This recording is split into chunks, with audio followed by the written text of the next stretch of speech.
Hello everyone, welcome back to our YouTube channel Financiable. So today in this video I'm going to show you how to log in on Wise. So to get started, let's open Wise app. Make sure you have already installed on your device. So open this app.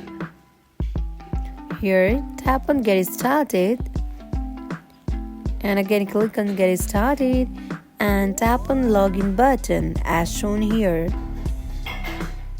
It will navigate you to this interface. Here enter your email address and enter your password.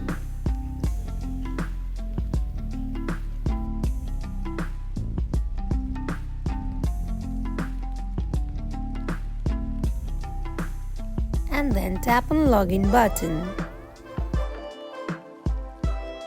Now it will navigate you to this interface. Here click on Set up authentication or close the tab.